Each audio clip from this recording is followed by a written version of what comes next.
خارج من کایمیتی خارزی خارج از ما چی می‌پرسی رفت پسرم گیر پسرم آیلاش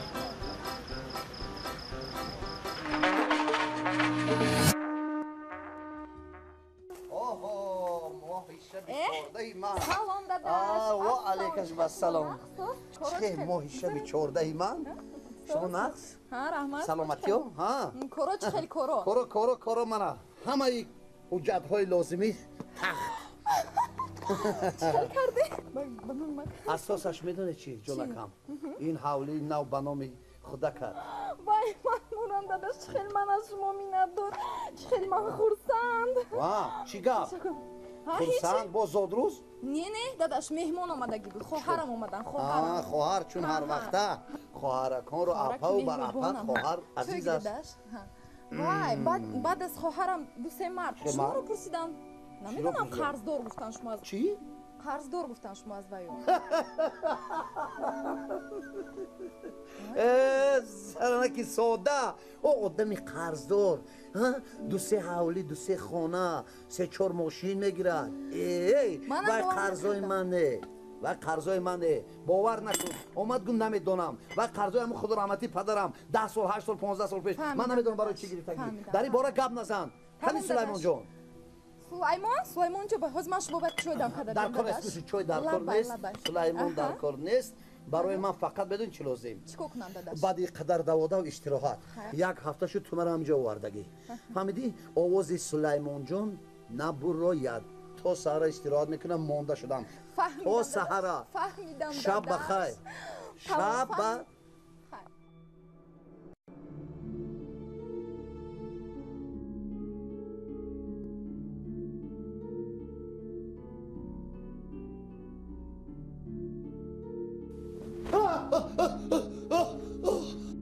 تو کیستی؟ پدرت کی؟ پدرم پدری من مردنشا 7-8 سال شد 7-8 سال شد که من پرسیده شدم قرض دارم قرض کایمیتی قرضی چی؟ قرض خانه قرض ماشین قرض تو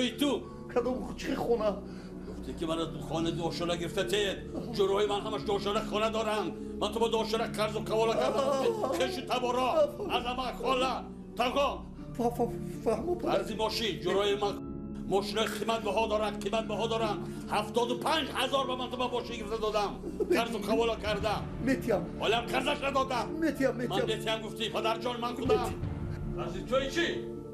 15,000 دلار به من توی کردم جروهای من همه شد 3 روزی 4 روزی توی دادم گفتم ولی همه خیلی تنظیم نشدست تو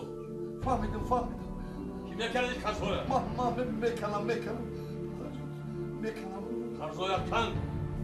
زندگیت خدمت کردی الکلام قرضهای کن خوب شد که من آرام خواب روم خوب شده است میکنم نترسونم منم داداش جونش چی شد با شما داداش نترسونید منم داداش چی شد آخه من چی نشده نه سوی لقب نکرد پدرم اومده بود آروم شوید پدر شما باز مردن شما باز 8 سال شد میدونم 7-8 سال شد میدونم و برای چی اومد؟ میدونی چی گفت؟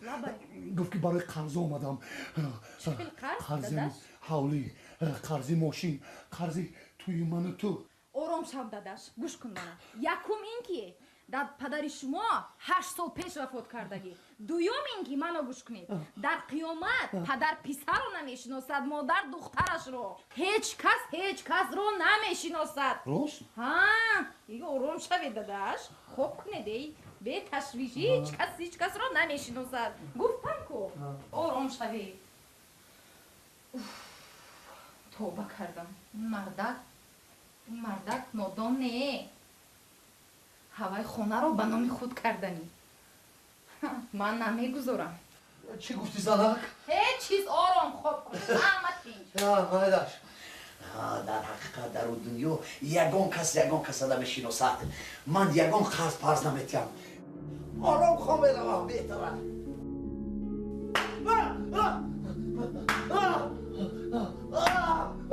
پدر جو توبه کردم پدر جو قردانم بکنم